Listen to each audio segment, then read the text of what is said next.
श्री राम कहे मुझे भक्ति मिले, मुझे भक्ति मिले हनुमति की तरह। एक मिनट भाभी मांगे देवर लक्ष्मण भाभी मांगे देवर लक्ष्मण माती ममता मैया से मांगे, मुझे पुत्र मिले सरवने की तरह। भाभी मांगे देवर लक्ष्मण भाभी मांगे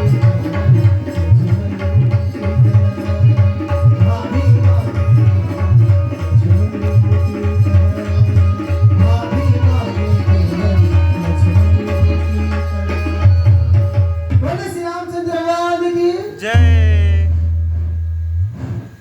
हरिओम हरिओम हरिओम।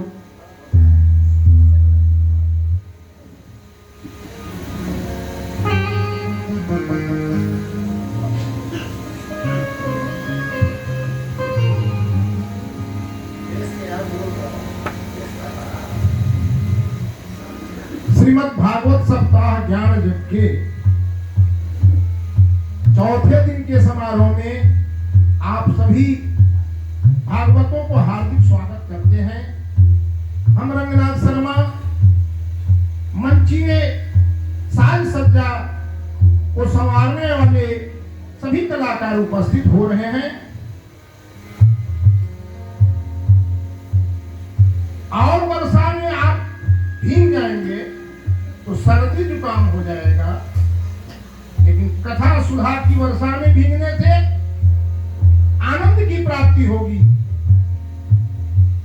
और गंगा में स्नान करने के लिए आपको यात्रा करनी पड़ेगी और कथा रूपी गंगा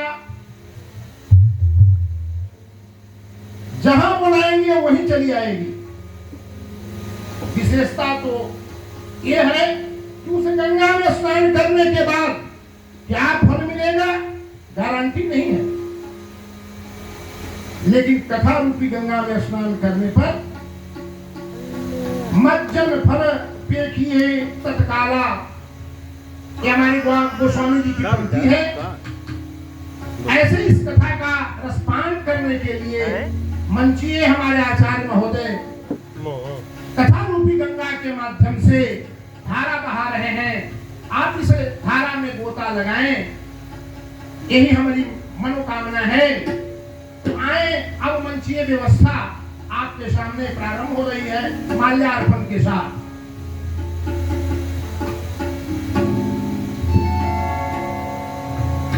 हम मुख्य जजमान कपिल देव पांडे जी से आग्रह करेंगे कि पहले भगवान को अपना माला प्रदान कर आगे का कार्यक्रम प्रारंभ करें।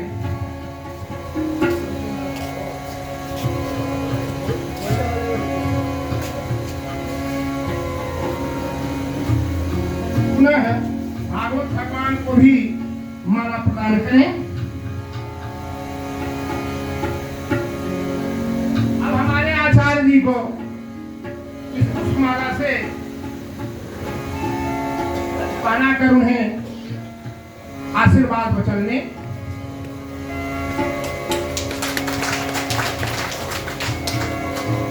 अब माननीय शेष नारायण पांडे जी से मैं आग्रह करूंगा इस मंच पर आए और आचार्य महोदय का स्वागत करेंगे।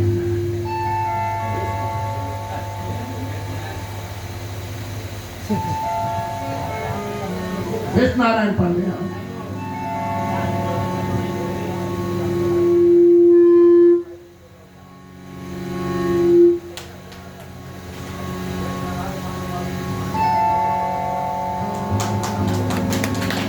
ताली की आवाज से करें।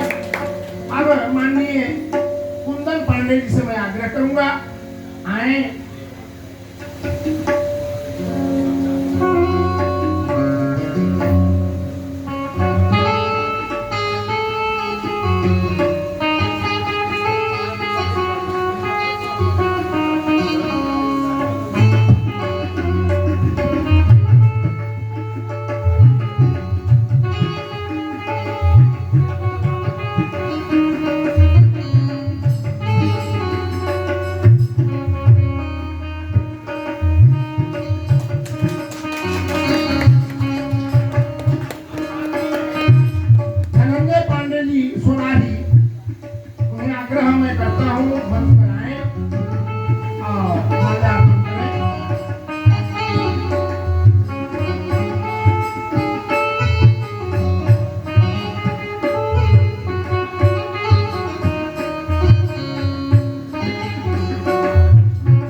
भी आग्रह करते हैं कृपया मंच पर आए।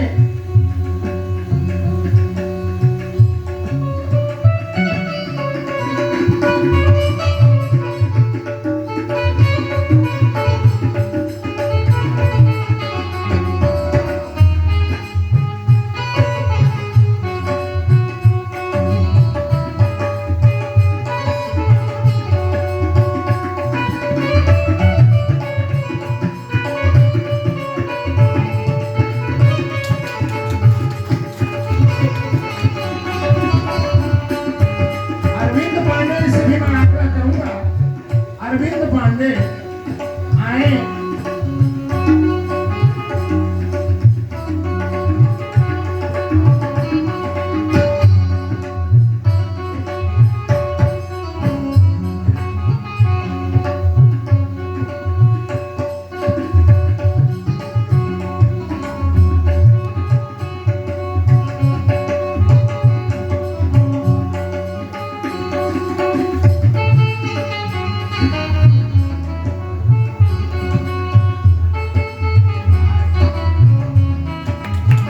भिखारी सिंह जी से मैं आग्रह करूंगा इस मंच पर आए और माल्यार्पण करें।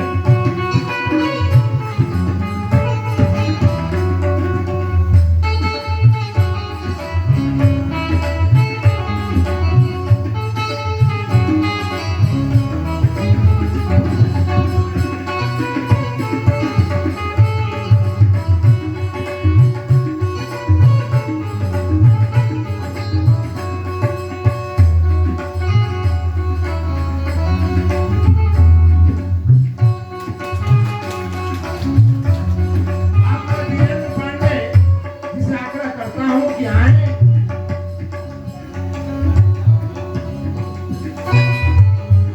वीरेंद्र पांडे जी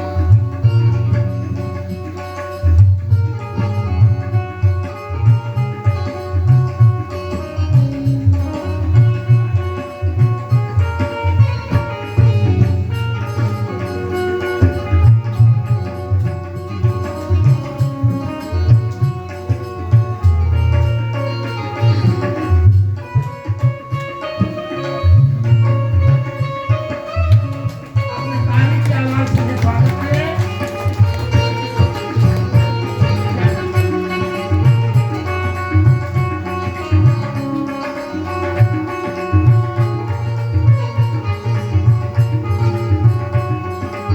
अब मंचीय कार्यक्रम प्रारंभ होने के पहले हम माननीय एक आप ही के समाज के हैं, हमारे ही समाज के हैं,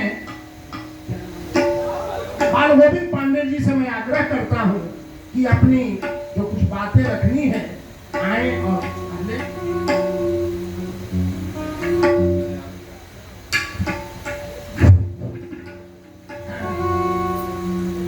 पूज्य स्वामी जी महाराज और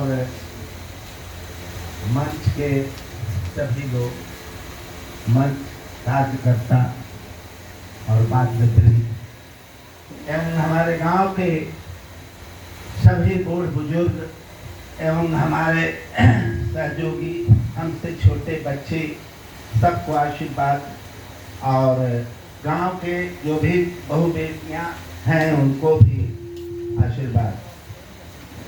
मैं ये कहना चाहता हूँ, पता नहीं लग रहा है कि किस रस धार में हम लोग डूब रहे हैं, इसका कोई ठिकाना नहीं।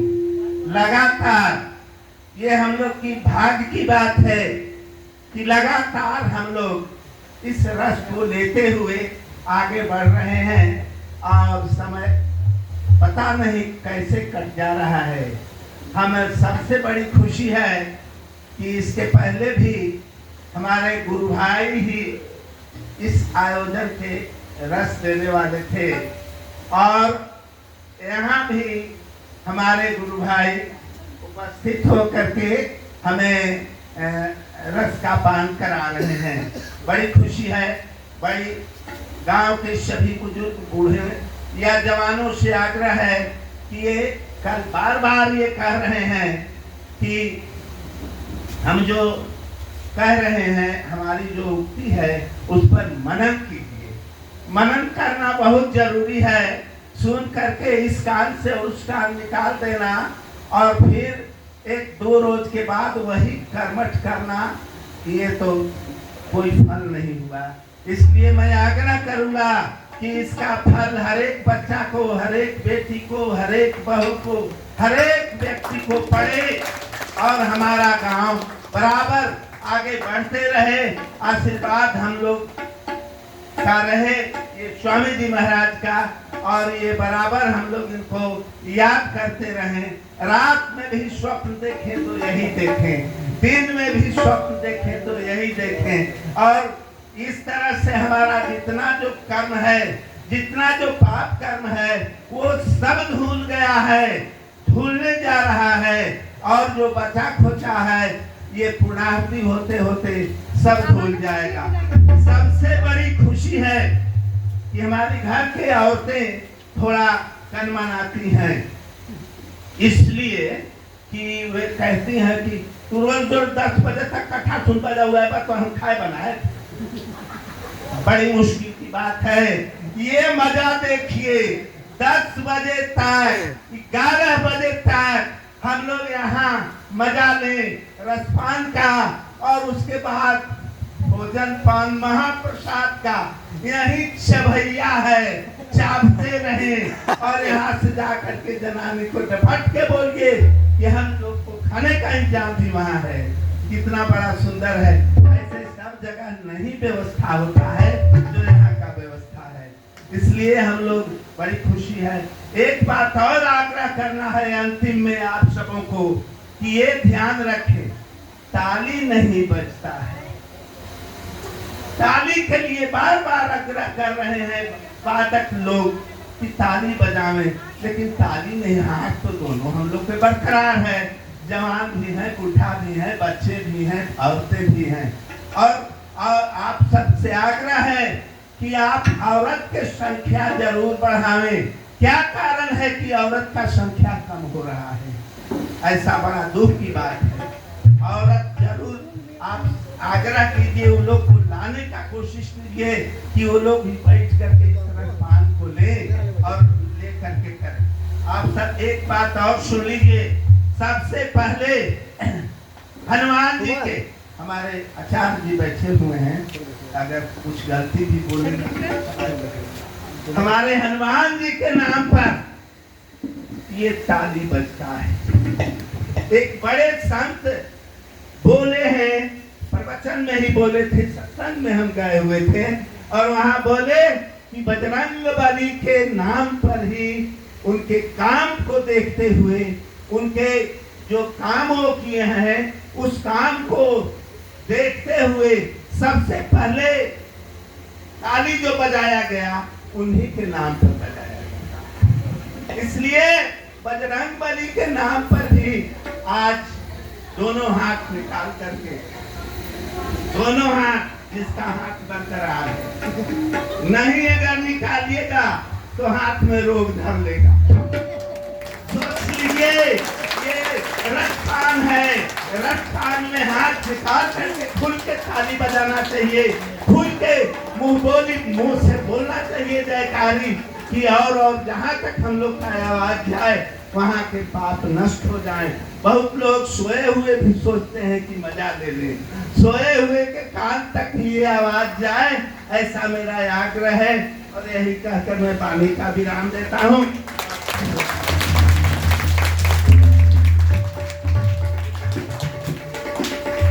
बहुत ही अच्छी बातें आप सबों के सामने प्रस्तुत उन्होंने किया। भगवान नारायण आज इनकी आवाज सुनकर अवश्य इनकी आयु बढ़ाएंगे। इन्हीं की नहीं बल्कि इसी प्रतापपुर ग्राम की वासियों का भी इन्होंने बल दिया। बस इतना ही मैं इन्हें भगवान की तरफ से आशीर्वाद देता हूँ। मैं अपनी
बोले वृंदावन बिहारी लाल की जय, चंद्र भगवान की जय।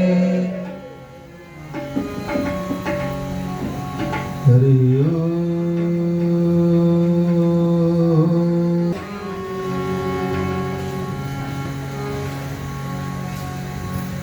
नमः परमहंसाय स्वाधृत चरण कमल मकरंदाय भक्त जनमानस निवासाय श्री गोविंदाय नमो नमः। ध्येयं सदा परिभवग्नमभीष्टदोहम् तीर्थास्पदं शिवविरञ्चिनुतं शरण्यं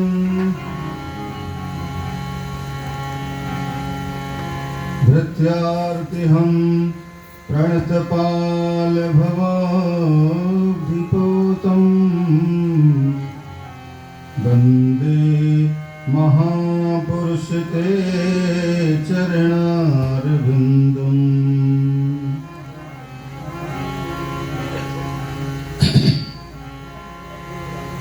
नारायणं नमस्कृत्य नरं चैव नरोत्तमं देवीं सरस्वतीं व्यासं ततो जयमुदीरे।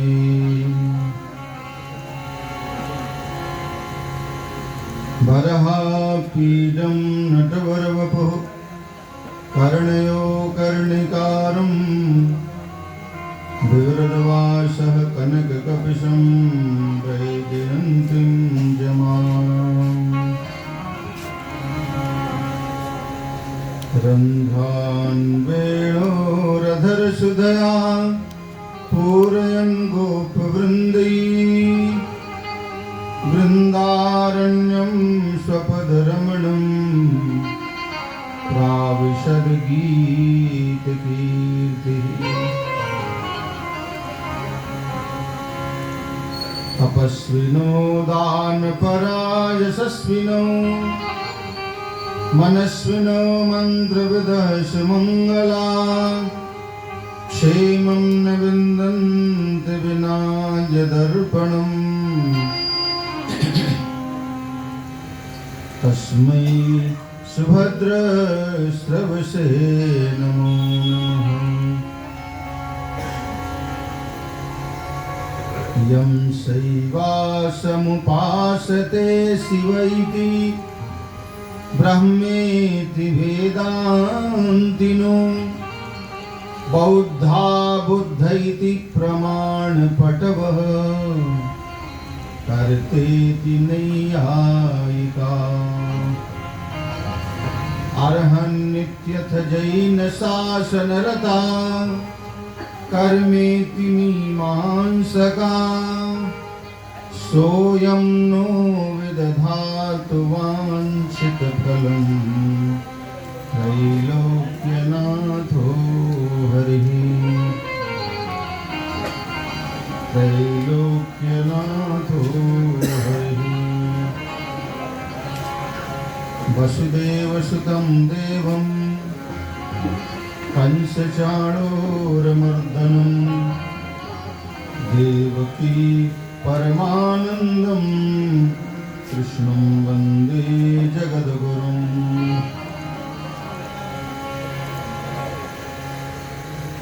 नमो ब्रह्मण्यदेवाय गोब्राह्मणहिताय च जगद्धिताय कृष्णाय गोविन्दाय नमो नमः।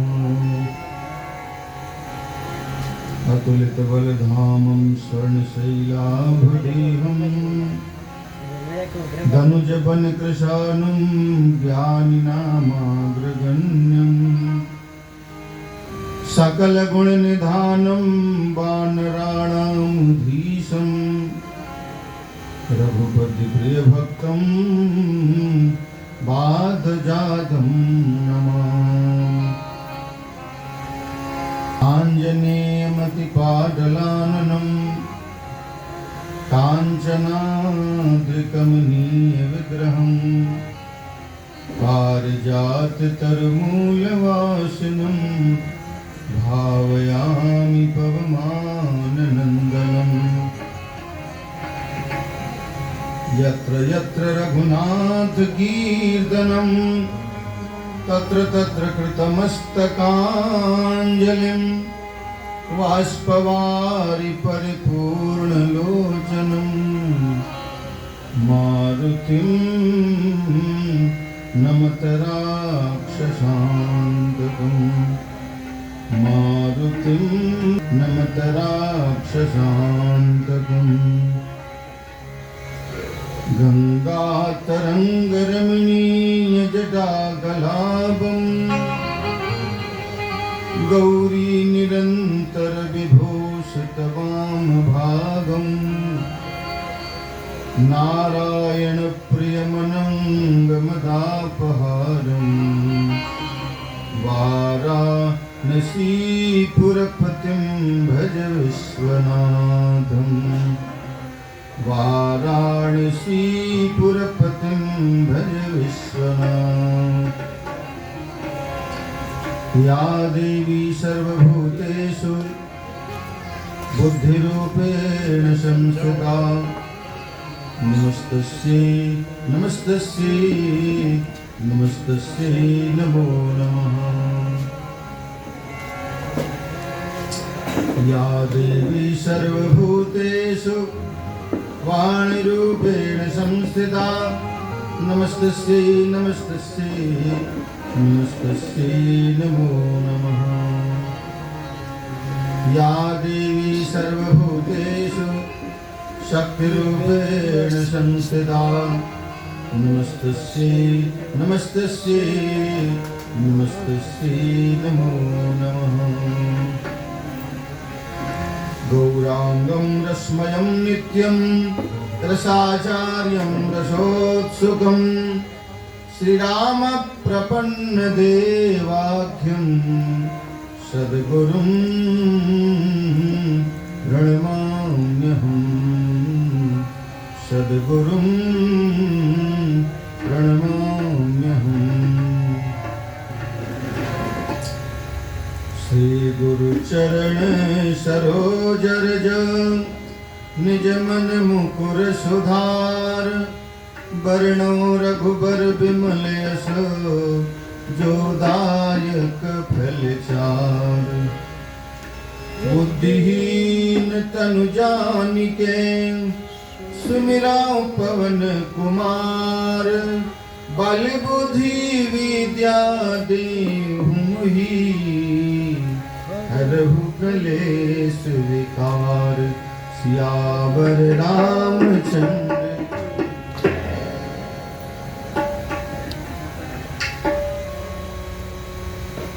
हरे राम राम राम हरे हरे हरे राम राम राम हरे हरे हरे कृष्ण हरे कृष्ण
हरि का नाम जो भी दिल से लिया करते, हरि का नाम जो भी दिल से लिया करते, उन्हीं भक्तों से प्रभु प्यार किया करते। हरि का नाम दिल से लिया करते हैं, उन्हीं हरि का नाम जो भी दिल से लिया करते हैं, उन्हीं भक्तों से प्रभु प्यार किया करते हैं। दिल से लिया करते हैं, उन्हीं भक्तों से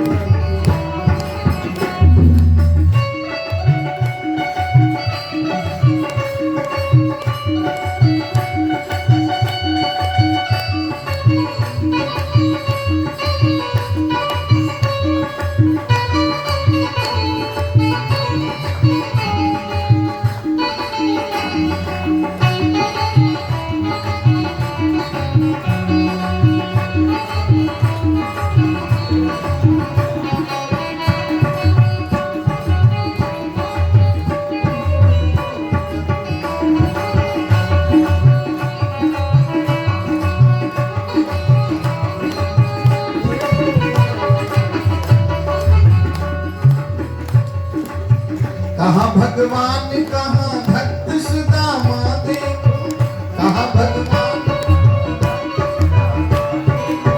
कहाँ भगवान कहाँ भक्त सुदामा देखो, कहाँ भक्त सुदामा देखो, कर दिया दीन धनी हरि सुदामा देखो, कर दिया दीन धनी। क्योंकि अपने भक्तों को प्रभु माफ किया करते हैं, अपने भक्तों को प्रभु माफ किया करते हैं, उन्हीं भक्तों से प्रभु प्यार किया करते हैं।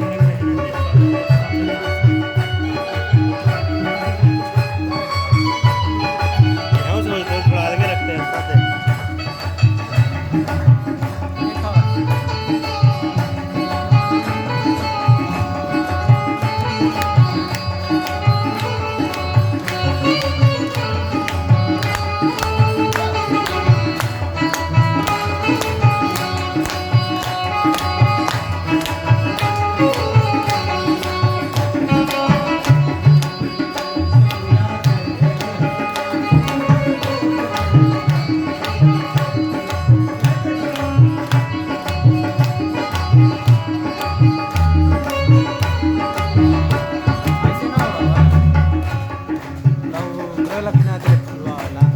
तर गई पूतना उतर गई सबरी देखो, तर गई पूतना तर गई पूतना और तर गई सबरी देखो, तर गई पूतना तार दिया कंस को, तार दिया राम को, तार दिया कंस। क्योंकि पापी से पापी को भी माफ किया करते हैं, पापी से पापी को भी माफ किया, उन्हीं भक्तों से प्रभु प्यार किया करते हैं, उन्हीं भक्तों से प्रभु।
हरे कृष्ण कृष्ण कृष्ण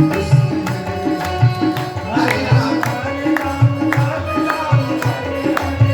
हरे कृष्ण हरे जय हो हरे राम राम राम हरे हरे कृष्ण हरे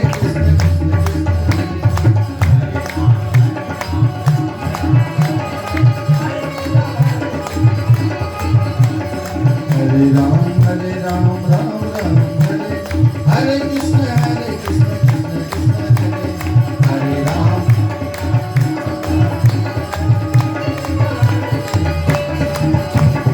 हरे राम हरे राम राम राम हरे हरे कृष्ण कृष्ण कृष्ण हरे राम राम राम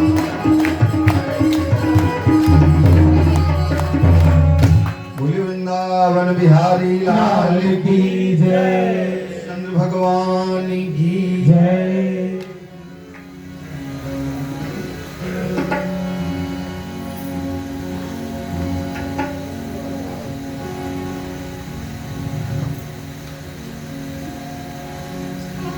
परम मंगलमय परम कारुणिक अकारण करुणा वरुणालय भगवान श्री बांके बिहारी लाल की साक्षात वांगमयी मूर्ति श्रीमद् भागवत पुस्तक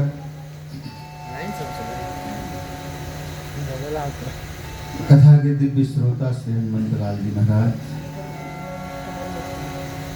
मंचस्थ विद्वत वृंद, कलाकार वृंद, मुख्य यजमान तथा इस समारोह में प्रत्यक्ष अथवा अप्रत्यक्ष रूप से सभी भाग लेने वाले सदस्यगण,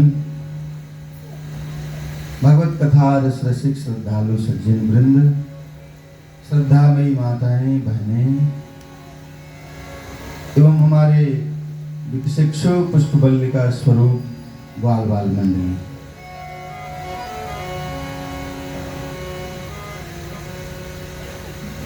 भवसागर चह पार जो पावा भवसागर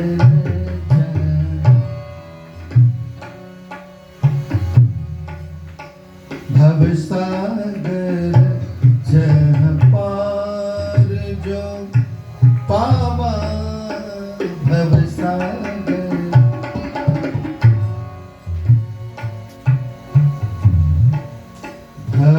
भवसागर जह पार जो पावा भवसागर जह पार। राम कथा ता कर दृढ़ नावा, राम कथा ता कर दृढ़ नावा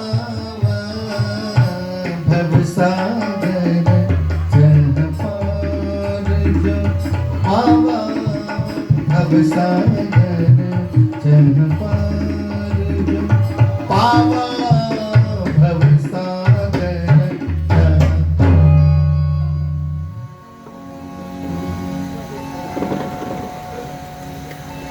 ये गोस्वामी जी का मधुर पद्य है। शिक्षक लोग यहाँ बैठे हैं, बहुत सारे सागर के विषय में पढ़ाई की होगी। हिंद महासागर अतलांतिक उसको कहा जाता है, लेकिन हम लोग कहा देते हैं अतलांतिक। जो भी हो, जो भी भूगोल में आपको पढ़ाया जाए पढ़िए। उन सागरों से अलग भी एक सागर है, वो इस सत्संग में पढ़ाया जा रहा है, उसको पढ़ लीजिए। उन सागरों से अलग एक सागर है जिसका नाम है भवसागर।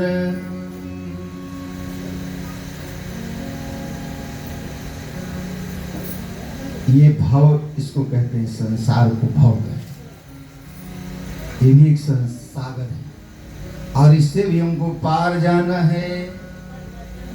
तो इसको पार जाने के लिए एक विशेष नौका है। उस सागर को पार करने के लिए, उस नदी को पार करने के लिए जो नौका है वो टूट जाएगी। हो सकता है कभी कभी वो डूब भी जाएगी, लेकिन यह जो नौका है गोस्वामी जी कह रहे हैं भव सागर चह पार जो पावा राम कथा ताकर दृढ़ नावा। ये राम कथा अथवा श्याम कथा रूपी ऐसी दृढ़ नौका है, ये न टूटने वाली है, न फूटने वाली है, न डूबने वाली है।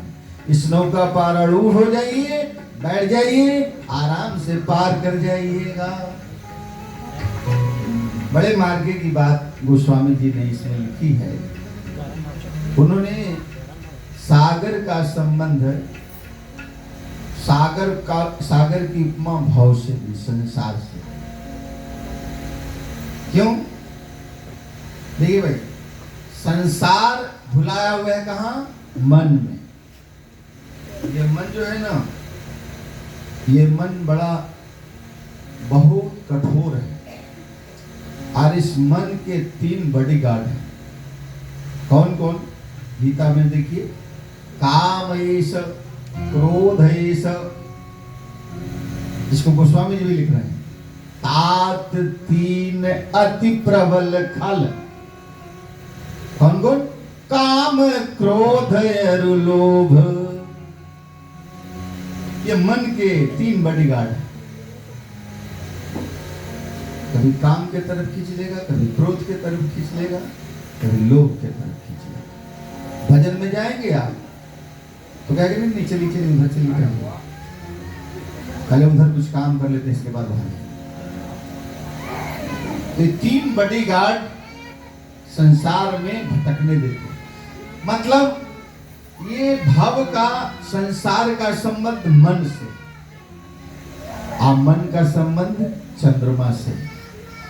वेद भगवान कह रहे हैं चंद्रमा मनसो जाता।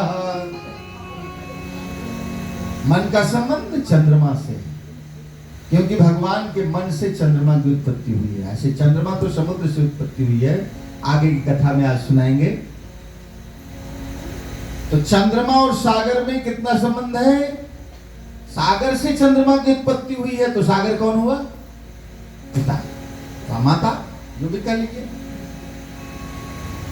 तो सागर का संबंध चंद्रमा से, सागर का संबंध मन से, संसार सागर का संबंध मन से। इसलिए उन्होंने कहा भव सागर चह पार जो पावा। पार पाने की क्या जरूरत है? यहां से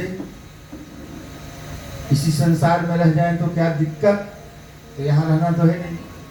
यहां तो एक मुसाफिर खाना है, जैसे बुक करते हैं होटल, उसी तरह से यहाँ भी 100 वर्ष के लिए बुक है।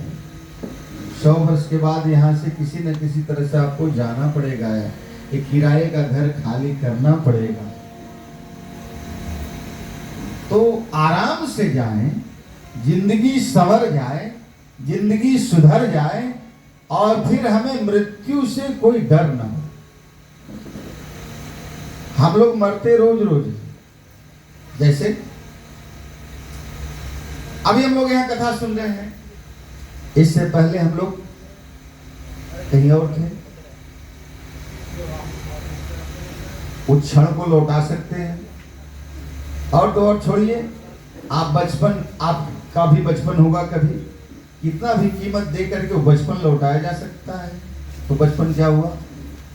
कहाँ गया? मर गया। जवानी मर गई, तभी तो बुढ़ापा आया। तो मरते तो रोज हैं, लेकिन भागवत जी में जिसको आराम कहा गया उसको आप मृत्यु कहते हैं। वहां विराम दिया जाता है, वहां तो जिंदगी का विराम है। इसीलिए हम लोग कहते हैं जीवन 2 दिन का। ध्यान देंगे, जीवन 2 दिन का कैसे है? एक दिन जन्म का, एक दिन मृत्यु का, अब बीच का जो समय है वही जीवन है। इसीलिए जीव गतौ धातु से बनता ही है, जीवन गति।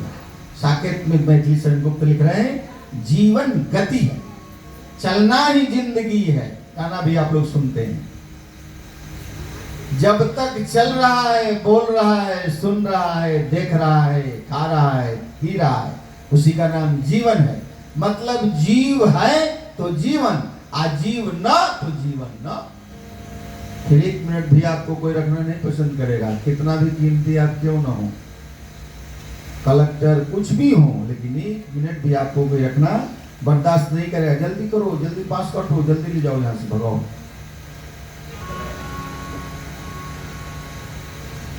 ऐसे जिंदगी को संवारने का, मौत को सुधारने का उपक्रम श्रीमद् भागवत में है।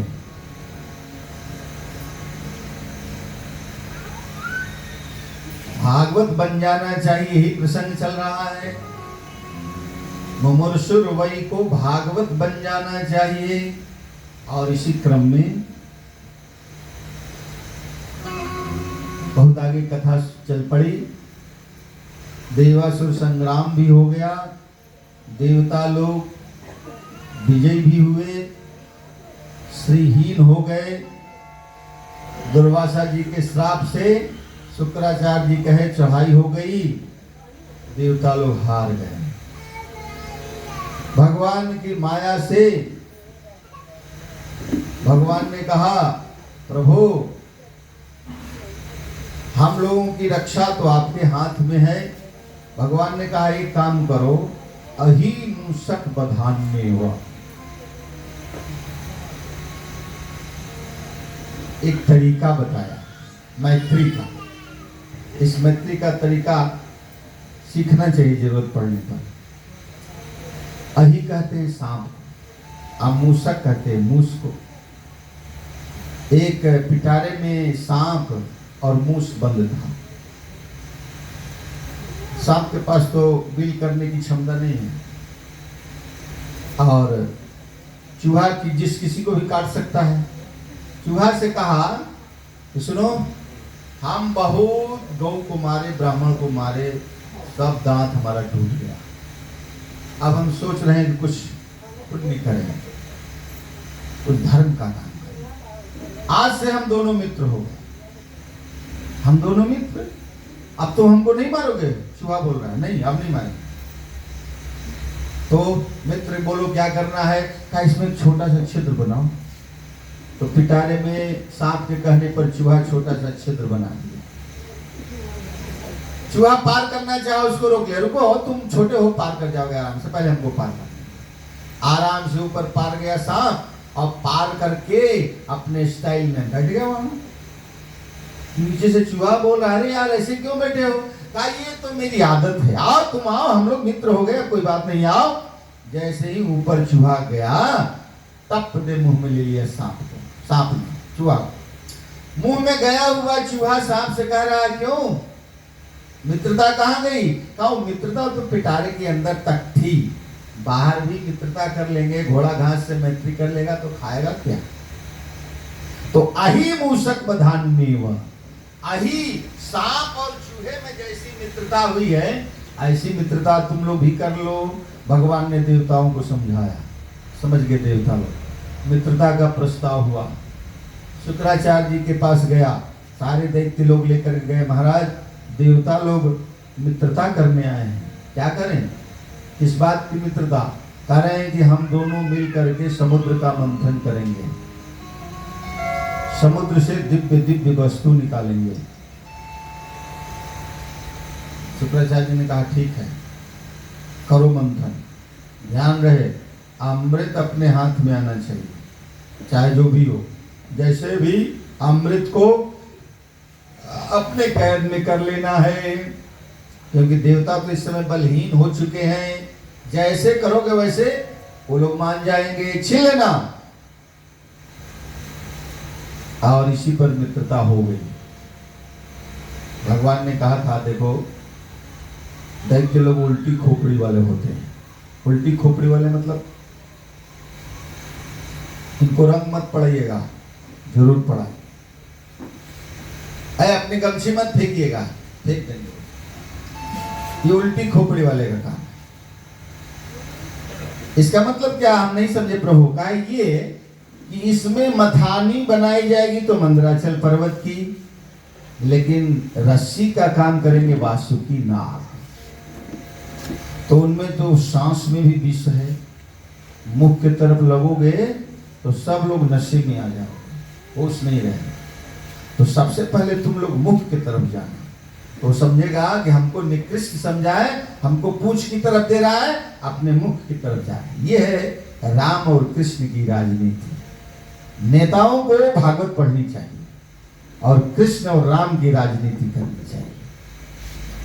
कहा उधर जाओगे तो समझेगा कि हमको निकृष्ट समझ रहा है, इसलिए वो सबसे पहले मुख की तरफ हो जाएगा, तब तुम लोग पूंछ की तरफ आ जाना आराम से। यही हुआ। मथानी मंदराचल की बनाई गई बासुकी नाग की रस्सी, जैसे ही रस्सी में लपेटे बासुकी नाग, मुख के तरफ देवता लोग चले। विस्परवा था उस समय दैत्य का राजा, उसने झटक दिया, रुको, तुम लोग निकृष्ट आदमी हो, चलो। कमजोर आदमी पीछे लगता है, हम लोग बलशाली हैं, हम लोग आगे लगेंगे। जैसी इच्छा महाराज, जाओ उधर आप। तो लोग मुख के तरफ लग गए। लेकिन नशेड़ी वो सब होता है, जो नशेड़ी होते हैं उनको क्या, उससे नशा से क्या फर्क पड़ने वाला है। नशा व्यक्ति के दिमाग को नष्ट कर देता है, इसलिए उसका नाम है नशा। दिमागे को नष्ट करता है, सोचने समझने की शक्ति को बर्बाद कर देता है, इसलिए उसका नाम है नशा। अब उधर चले गए लोग, मथते दोनों आदमी हाथ थक गए। भगवान ने अजित रूप धारण किया, देखा कि मंदराचल अब डूबने वाला है। भगवान अपने उसको नीचे जा करके झकझोड़ा समुद्र को, और मंदराचल डूबने वाला है तो भगवान कच्छप रूप धारण करके मंदराचल को अपने पीठ पर धारण कर लिए। बोले कच्छप भगवान की जय। मथानी प्रारंभ हो गई। सबसे पहले हलाहल विश्व, लगा जैसे दुनिया बर्बाद हो जाएगी। भगवान से पूछा, प्रभु मैं क्या करूं? कहा कुछ नहीं, कोई उपाय नहीं है, चलो भोले बाबा के पास। सब लोग भोले बाबा के पास गए, पार्वती जी के साथ रमण कर रहे थे। बाबा बाबा, बहुत जोरों बहुत लोग थे, दैत्य भी थे, दानव भी थे, देवता भी थे, सब लोग एक साथ पुकार रहे थे, भोले बाबा बाबा बाबा। जोरों की आवाज हुई। पार्वती जी ने कहा, देखिए क्या है। आए बाबा, बाबा आप बचा लो, आप बचा लो, दुनिया डूबने वाली है, समाप्त होने वाली है। सारी कथा सुनाए। पार्वती जी से पूछने बिना कोई काम भोले बाबा नहीं करते थे। देवी देखो ये सब क्या कर रहा है, अरे जो कर रहा है सो कर पाओ। बिना सोचे समझे पार्वती जी भी आज्ञा दे दी, और भोले बाबा उस विष के घड़े को उठाए, पीने लगे तो एकाएक ध्यान में आया, अरे हमारे हृदय में तो प्रभु का वास है, ये अंदर जाएगा तो प्रभु को कष्ट होगा, इसलिए इसको अंदर नहीं जाना चाहिए, बस गले तक। पूरे विष को, दुनिया के जितने भी विष थे उसको पी तो गए, लेकिन गले से नीचे नहीं उतरने दिए। इसलिए शंकर भगवान का एक नाम पड़ गया नीलकंठ। बोलिए नीलकंठ भगवान की।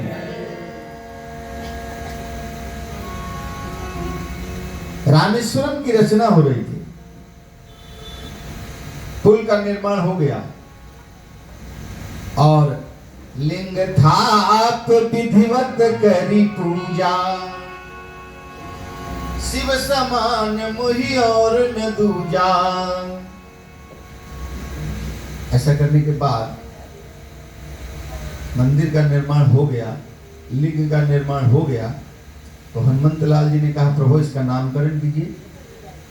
शिव जी के मंदिर का जब शिलान्यास ये प्रतिष्ठापन होता है तो उनका नामकरण होता है। जैसे आप देखिए रहे, कोई दुधेश्वर बाबा है, तो कोई वैद्यनाथ बाबा है, तो कोई काशी विश्वनाथ है, कोई सब जानते ही आप।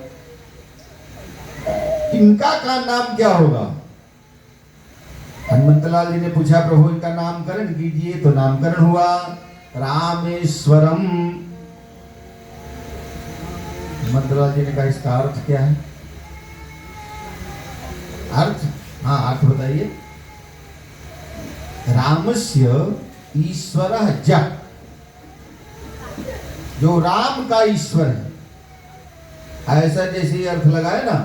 व्याकरण के ज्ञाता हैं कौन? शंकर भगवान। व्याकरण वहीं से निकला है। 14 बार डमरू बजाए तो 14 सूत्र निकल गया। उन्हीं 14 सूत्रों के आधार पर पूरे व्याकरण है, चाहे वो अंग्रेजी का हो, उर्दू का हो, पाली का हो, संस्कृत का हो, कोई व्याकरण हो, सब वही 14 सूत्र से निकला। व्याकरण के रचयिता हैं हमारे भोले बाबा, वो लिंग से निकल गए। नहीं नहीं नहीं, इसका ये अर्थ नहीं है, ये गलत समास लगा रहे हैं। अभी तद्धित पूछ रहे थे, तद्धित का उदाहरण लीजिए। अभी हमसे मास्टर साहब तद्धित के विषय में पूछ रहे थे, तद्धित का उदाहरण लीजिए। ये इसका अर्थ नहीं है, इसका अर्थ मैं बता रहा हूं। कहा राम ईश्वरो यस्य,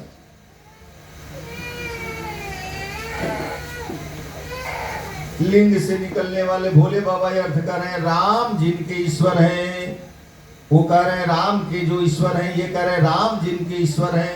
दोनों में झगड़ा बहुत पसर गया, कस के पसरा। जैसे ही झगड़ा पसरा, ब्रह्मा जी आ गए। अब ब्रह्मा जी ने कहा आप लोग झगड़िए मत, हम इसका निर्णय दे रहे हैं। हम भी वेद पढ़े हैं, भगवान हमको वेद पढ़ाए हैं, हम अर्थ लगा रहे हैं। आप अर्थ लगाओ। रामश्चो ईश्वरश्चो रामेश्वरम, जो राम है वही शंकर है, जो शंकर है वही राम। बोली वृंदावन बिहारी तभी तो वेद भगवान कहे नमो विश्वसृजे पूर्वम। सुना चुका हूं। तो भ्यम त्रेधा स्थितात्मनि, आप कोई अलग नहीं हो, जो राम है वही शंकर है, जो शंकर है वही राम। शंकर के हृदय में निवास करते हैं प्रभु, इसलिए अंदर नहीं जाने दिया, सब विष का पान कर गए। चंद्रमा निकला मथने से, विष का पान किए थे भोले बाबा, इसलिए उनके ललाट पर चंद्रमा को स्थापित कर दिया गया। चंद्रमा ठंडा है। बारुणी मदिरा निकला, दैत्यों को दे दिया गया। लक्ष्मी निकली, भगवान के साथ उसी जगह विवाह हुआ, और कहीं नहीं विवाह हुआ, वहीं विवाह हुआ। लक्ष्मी का विवाह वहीं हो गया। कौस्तुभ मणि, उच्चैश्रवा घोड़ा, ऐरावत हाथी, सब देवताओं को दे दिया गया। और अंत में 14वां रत्न निकला, अमृत। धन्वंतरी दिव्य कलश में लेकर के आए। नमुची उसी जगह था, नमुची उस कलश को झटक लिया। देवता लोग हाथ मलते रह गए। भगवान के पास गए, प्रभु हम लोग तो ऐसे ही रह गए। भगवान ने कहा घबराओ नहीं। तत्क्षण भगवान ने एक रूप सुंदर सी युवती का धारण किया, ऐसी रूपवती जिस रूप को देखने के बाद सब लोग मोहित हुए। दैत्य तो मोहित हुए, देवता लोग भी मोहित हो गए। देवताओं से कहा रुको, तब वो रुके। तो भगवान के पीछे पीछे जाने रहे थे। अब भगवान जैसे ही दैत्यों के समुदाय में गए, भगवान के रूप को देखते ही सारे दैत्य उनके पीछे चलने लगे। भगवान आगे आगे पीछे पीछे, मोहिनी रूप के पीछे दैत्य धा रहे हैं। धाते धाते एकाएक चारों बगल से घेर लिया दैत्यों ने। कहाँ की रहने वाली हो? कुछ नहीं बोले। बिना उत्तर दिए भगवान ने पूछा ये क्या है? ये, अरे इसको तो तुम पिलाओगे तो और आनंद आएगा। तो भगवान ने के बिना कहे दैत्यों ने उस अमृत कलश को भगवान के हाथों में थमा दिया। तुम पिलाओगे तो और आनंद आएगा और मजा आएगा, अपने हाथ से पिलाओ। ये कौन है? ये लोग आइए देवता है, निकृष्ट है, इनकी बात छोड़ो। भगवान ने कहा तब नहीं देंगे, तब पिलाओ, तो पी जाओ तुम लोग, अपने आप पी जाओ, हम नहीं पिलाएंगे। अच्छा तुम्हारी जो मर्जी। ऐसा है, इन लोगों को थोड़ा थोड़ा पिला देते हैं और बाद में तुम लोगों को प्रेम से पिलाएं। जैसे जैसे भगवान कहते गए सब मानते गए, क्योंकि उनके मुस्कान में जादू है। 2 पंक्ति बनाओ, तो 2 पंक्ति बना दी गई। मान लीजिए इस पंक्ति में 50 आदमी और इस पंक्ति में 50 आदमी, और एक टोकरी में 50 आम है, और उस पंक्ति से चल रहा है, वहां तक पहुंचा। और यहाँ वाले भी सोचे कि हम तक भी आएगा, तो उनकी भूल है कि नहीं? मात्र टोकरी में 50 आम है और उसमें भी 50 आदमी बैठे हुए हैं, वहां तक जाते जाते खत्म हो जाएगा। यहाँ वाले जो सोच रहे हैं कि हमको भी मिले, तो उनकी भूल है। एक घैला अमृत है, आप देवता कितने? 35 करोड़ उनकी पंक्ति लगी हुई है, चिल्लू भर भर के भगवान पिला रहे हैं। राहु सोचा कि हो न हो दाल में कोई काला है, एक एक घड़ा आई है, वहां तक तो सब समाप्त हो जाएगा, हम लोग कैसे रह जाएंगे। वो चंद्रमा और सूर्य के बीच में जाकर के राहु बैठ गया, देवता का रूप धारण करके। जैसे ही चंद्रमा को पिलाए, और चंद्रमा को पिलाने के बाद सूर्य के पास जाने, वो राहु को पिलाने वाले थे, तब तक सूर्य का है भगवान ये वो नहीं है। तब तक राहु ले चुका था, पी गया था, तब भगवान काटे तो जरूर, धड़ तो उसका कट गया, लेकिन अमृत का पान कर गया था, इसलिए वो जिंदा रहा। और जो धड़ भी जो अमृत के प्रभाव से वो भी जिंदा रहा। तो धड़ वाला जो है वो तो राहु पहचान में आया, लेकिन ये मुंह वाला तो राहु पहचान में आया, लेकिन धड़ में तो मुंह है नहीं, चेहरा है नहीं। केतु कौन तो है? केतु हो गया, वो केतु हो गया। इसीलिए राहु और केतु छाया ग्रह हैं, दोनों एक ही है। शनि ही है, शनि उसका भी और राहु केतु का भी, दोनों का मालिक शनि है। घोर युद्ध हुआ, अमृत के प्रभाव से देवता लोग जीत गए, दैत्य हार गए, सैन्य संगठन हुआ। इस तरह से देवताओं में बराबर दैत्य दानव युद्ध होता रहा। इस समय देवता लोग अपने पक्ष में जीत गए हैं। भगवान राजा बलि अब राजा बना यहां का।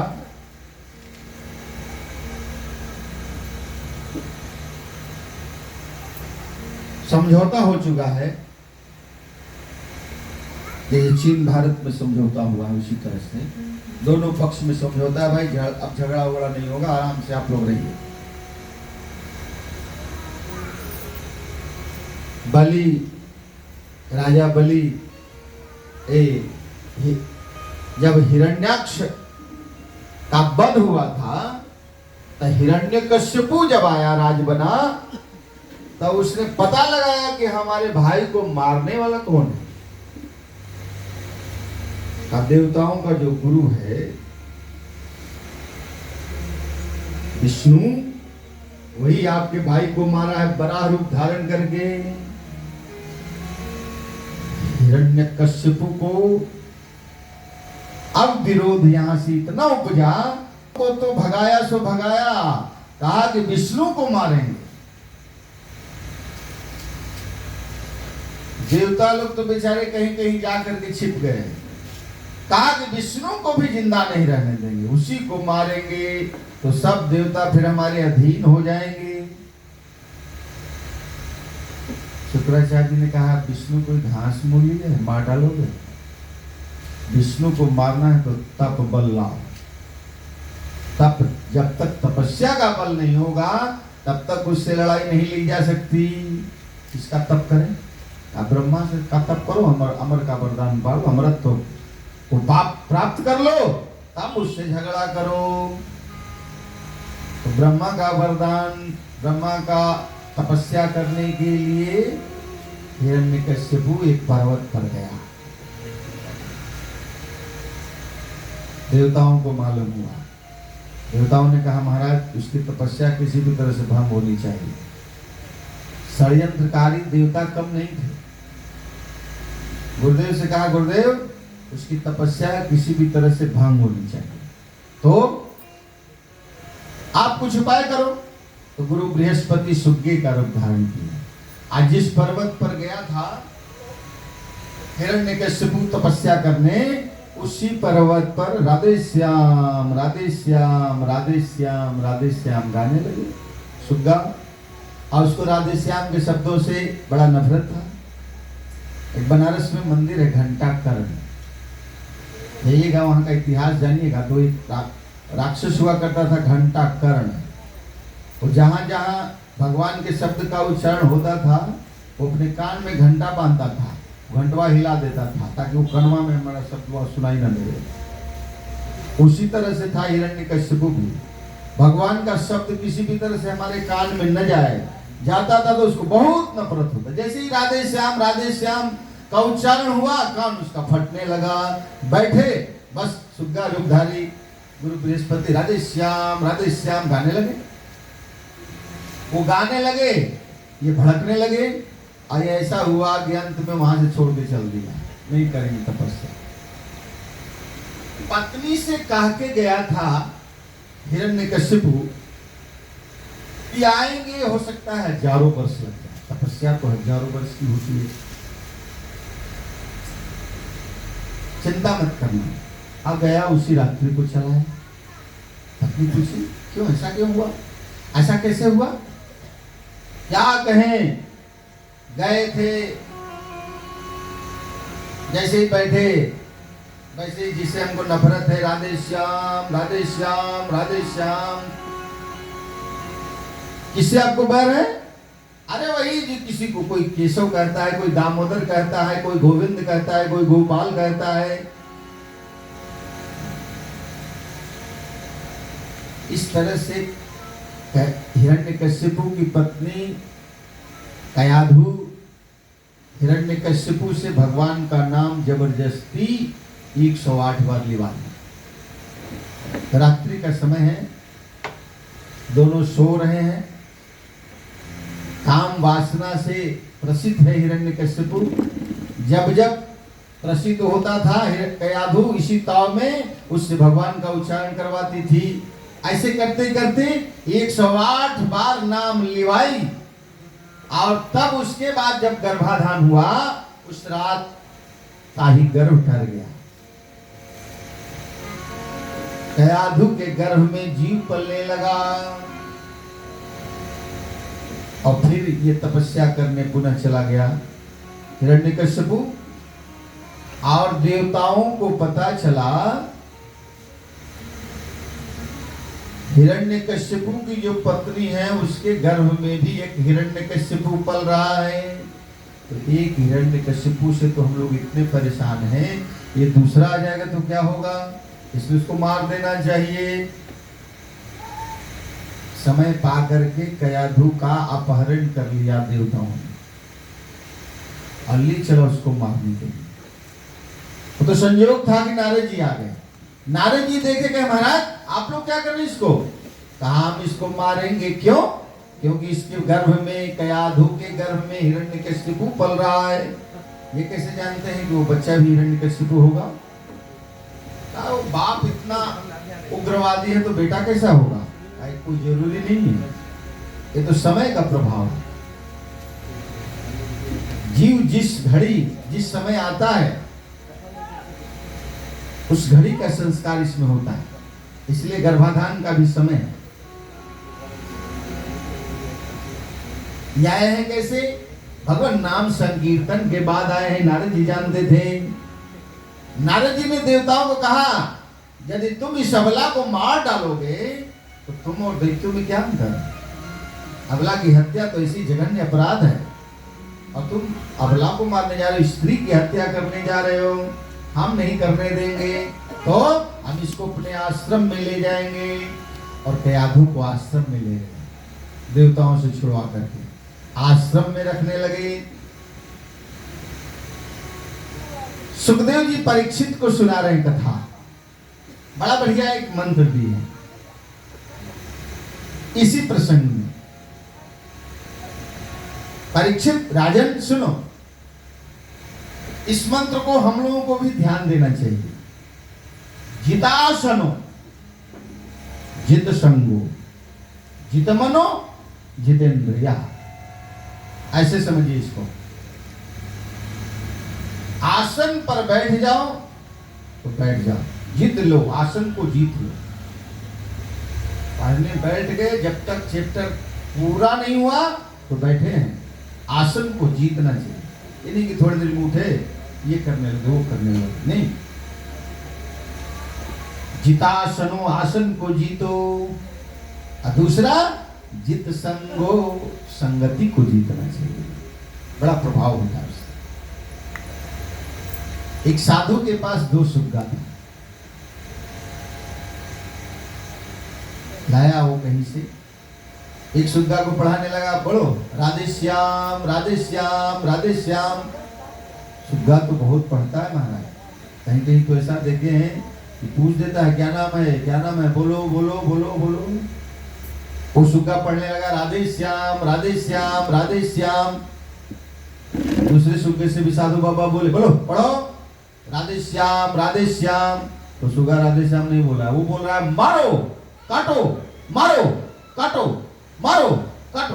जब तक मैं राधे श्याम बोले तो यही बोल रहा है, मारो काटो। साधु बाबा परेशान हो गए, गए उस महिला के पास। अरे कहां से सुग्गा डाल दिए, कितना भी पढ़ा रहे नहीं पढ़ रहा है। महिला कहा देखिए हम सुग्गा पकड़ना जानते हैं, बेचना जानते हैं, अब बिका हुआ माल वापस भी नहीं करते, भी जानते। अब बेचारे साधु बाबा और परेशान हो गए, उसी सुग्गा को लेकर के पुनः आ गए। ज्यादा परेशानी में थे साधु बाबा, तो जो राधे श्याम पढ़ रहा था वही सुग्गा मनुष्य रूप में बोलने लगा। वो सुग्गा बोल रहा है अहम मुनीनाम वचनम शृणोमि,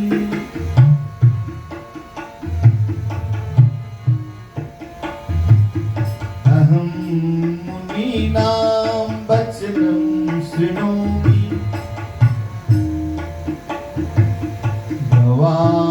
गवासनानां सशृणोति वाच, गवासनानां सशृणोति वाच,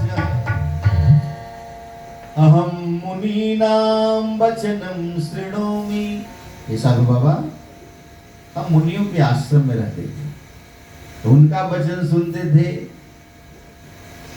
अगवासनानां सशृणोति वाच, ये जहां गौ कसी हो रहा था वहां रहता था। तो नएस दोष, नहीं तो इसका दोष है, अनच में गुणोयम, और नहीं मेरा गुण है, तो है क्या संसर्ग जा दोष गुणा भवन्ति। ये तो संगति का कमाल है, संसर्ग का कमाल है। ये राधे श्याम बोल रहा है मैं मारो काटो, हम राधे श्याम बोल रहे हो मारो काटो बोल। इसलिए जित संगो, संगति को जीतना चाहिए।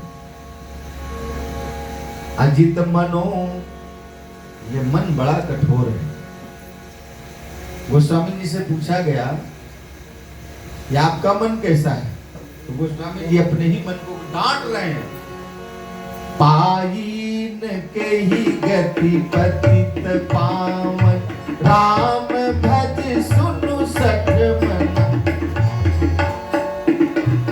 पायीन के ही गति पतित पावन, राम भज सुनु सठ मना, अजी राम भज सुनु सठ मना। अरे सठ मन राम भज, भजन से क्या होगा, ये मन जो है ना द्रवित हो जाएगा। और इस द्रवित मन को जहां मोड़ना चाहो मोड़ दो।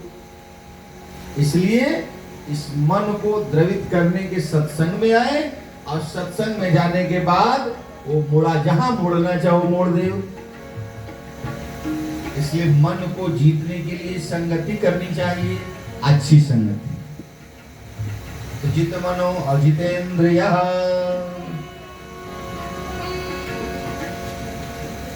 शिवाजी के गुरु जी थे समर्थ गुरु रामदास। शिवाजी जब राजा थे, समर्थ गुरु रामदास को ये जो जिह्वा है, जिते इंद्रियां जो है बड़ा तंग कर रही थी।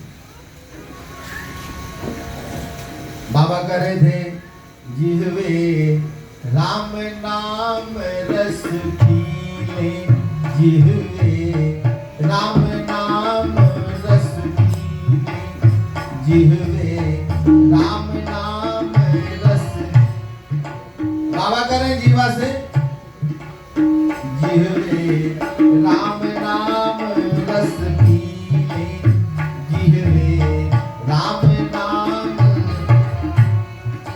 जीवा कर रही है, बाबा खीर मोही को दीजे, बाबा खीर मोही को दीजे, बाबा खीर मोही को दीजे, बाबा खीर मोही। दोनों में लड़ाई हो रही है। ये कह रहे राम नाम रस पीजे, वो कह रहे खीर मोही को दीजे। अच्छा खीर चाहिए, रुको। गुरुजी ने कहा शिवाजी से, सुनो आज कड़ाह में खीर बनवाओ, तस्मई बनाओ। देखिए भाई क्वालिटी अलग अलग है, इसीलिए 3 नाम है। एक का नाम है खीर, एक का नाम है पायस, एक का नाम है तस्मई। ये अंग्रेजी में जो डाइट होता है ना, डाइट दूर के लिए, दैट इज, उसी तरह से संस्कृत में होता है सा। तो जो दैट है ना आपका अंग्रेजी का, वही संस्कृत का सा। लेकिन दैट का कोई रूप नहीं चलता, और सब कारक में एक जैसा है, लेकिन संस्कृत में हर कारक में अलग अलग रूप होता है। जैसे चतुर्थी कारक में सह शब्द का रूप हो जाएगा तस्मै, सह तौ ते, तम तौ ताम, तृतीया तेन ताभ्याम तै, और चतुर्थी तस्मै, एक वचन का तस्मै। अर्थ क्या होगा इसका? वह है, सह माने वह, इसको के लिए चतुर्थी का रूप है, के लिए इसमें जोड़ दिए तो क्या इसका अर्थ हो जाएगा? उसके लिए। उसके लिए जो बनाया जाए उसका नाम क्या पड़ेगा? तस्मै। उसके लिए जो बनाया जाए, उसके लिए कैसा बनता है? वो कौन है? वो राजा धीराजा ये प्रसह्य साहिने, महाराजा तक तो उपाधि है, उसके बाद कोई उपाधि, जहां उपाधि समाप्त हो जाती है ऐसे वो राजा है। राजा धीराजा ये प्रसह्य साहिने, ऐसे महाराजाओं के राजा जो हैं उनके लिए भोजन बन रहा है। तो तस्मै कैसे बनना चाहिए? गौ, काली गौ का दूध हो, पूरा हो। वृंदावन में जाइए तो उसका नाम पढ़ता है वहाँ खीरान। जैसे दध्योदन आपने खाया, दध्योदन वृंदावन का मशहूर प्रसाद है, उसी तरह का वहाँ का प्रसाद एक और है खीरान। वो क्या होता है? घोंटा जाता है, काली गैया के दूध को घोंटा जाएगा। घोंटते घोंटते उसमें थोड़ा सा चावल, बहुत सारे व्यंजन, केसर इत्यादि, पिस्ता इत्यादि दे करके तैयार होता है, तो बन जाता है तस्मै। तस्मै बनाओ। शिवाजी को आदेश हुआ, तो राजा थे, उनको क्या कमी? तस्मै बना। कड़ाह बीच संवारा गया, शिवाजी भोग लगाए और कहे कोठरी में हमको बंद हो। कोठरी में बंद हो गए शिवाजी। कहा गुरु, गुरु जी कोई साधना करेंगे इसलिए बंद हो गई। कुछ बोलता तो ना था नहीं पहले गुरुदेव से लोग, राजा है तो क्या।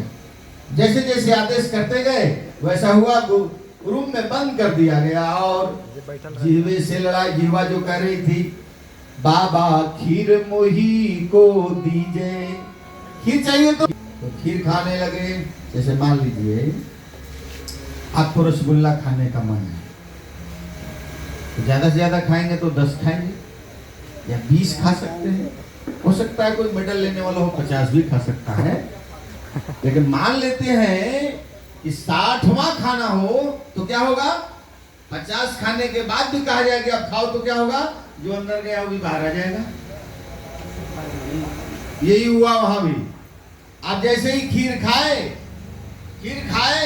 जीवा करिए, अब ना खाओ कि अब क्या, तो जीवे पकड़ करके अब खीर को ठूसने लगे, और घी बाहर आने लगा, ठूसने लगे, बाहर आने लगा, ठूसने लगे, बाहर आने लगा। कोई आवाज हो नहीं रही है।